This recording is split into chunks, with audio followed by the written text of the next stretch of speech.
भगवान के पार्षद अजामिल को लेकर के गए हैं। बड़े आश्चर्य की घटना है, जब इतने पापी व्यक्ति अजामिल का उद्धार हो सकता है, क्या हम लोगों का उद्धार नहीं हो सकता? इसलिए परमात्मा के नाम की बड़ी महिमा। आगे चल करके श्रीमद् भागवत महापुराण में 8वें स्कंद में प्रवेश करते हैं। गज और ग्राय का वर्णन आता है। एक गज और ग्राय थे, 10,000 वर्षों से इनका युद्ध चल रहा था। दो प्रकार की कथाएं आती हैं यहाँ पर। एक कथा आती है कि गज की 50 पत्नियां थी और 150 पुत्र थे महाराज। एक बार जो है हाथी सरोवर में जलपान करने के लिए गया तो उसका पैर जो है फिसल जाता है सरोवर में। उस सरोवर में एक मगर रहता था जो बहुत शक्तिशाली था। मगर ने उसके पैर को पकड़ लिया है। आज हाथी के नेत्रों से आंसू बहने लगे कि अब मेरी रक्षा कौन करेगा महाराज। तो ध्यान देना सज्जनों, श्रीमद् भागवत में गजराज ने किसी का नाम नहीं लिया। हरिर्विदित्यान् मम सर्व रक्षां न्यस्तांग्रि पद्मा पदगेन्द्र पृष्ठे दरारी चर्मासि गदे सुचाप पाषाण ददानोष्टे गुणोष्टे बाहु। जो परमात्मा इस सृष्टि को बनाते हैं मैं उसको प्रणाम करता हूं। ये नहीं कहा कि ब्रह्मा जी महाराज मेरी रक्षा करें, भगवान नारायण मेरी रक्षा करें। गणेश भगवान मूषक पर बैठे थे और विचार करने लगे कि मेरा नाम लेगा गजराज तो मैं उसको बचाने के लिए जाऊंगा। दुर्गा जी बैठी थी, बोले गजेंद्र यदि मेरा नाम लेता तो मैं बचाने के लिए जाता। लेकिन भगवान नारायण ने सोचा जो किसी का नाम नहीं है वही तो मैं हूं। निराकार हूं ना साकार हूं, भक्त की भावना के तदाकार हूं। भक्त की भावना के तदाकार हूं। आज जैसे ही महाराज हरि शब्द का वर्णन आता है, जैसे ही हा कहा है गजेंद्र ने और री में भगवान ने गज का जो है रक्षा कर दी थी और ग्राय का जो है सिर धड़ से अलग कर दिया था। बोलो वृंदावन बिहारी लाल की।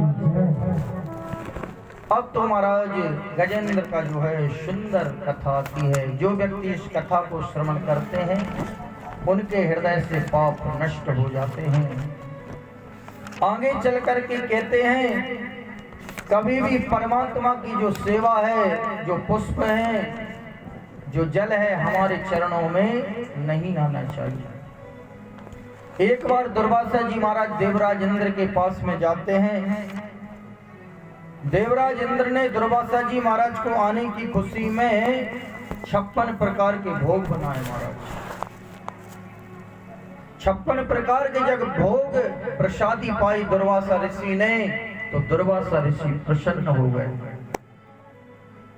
दुर्वासा ऋषि ने देवराज इंद्र को स्वर्ण की एक माला प्रदान कर दी और कहा कि जाओ तुम्हारी विजय हो जाएगी।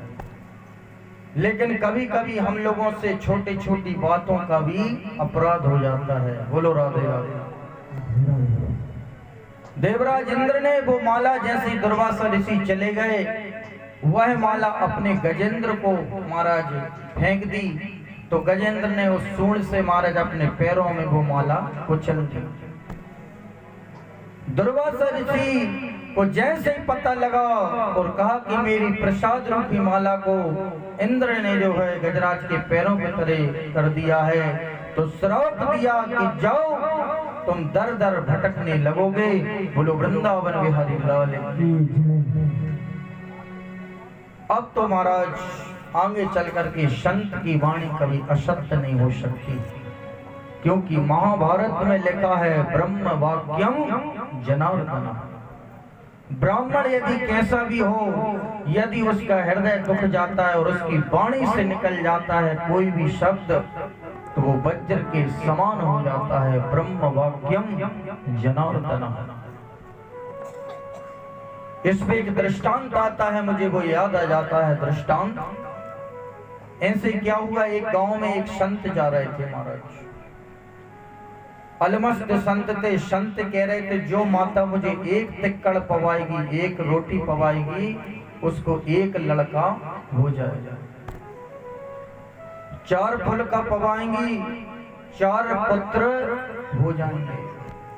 एक सेठ जी थे, उनके यहाँ पर कोई संतान नहीं थी महाराज।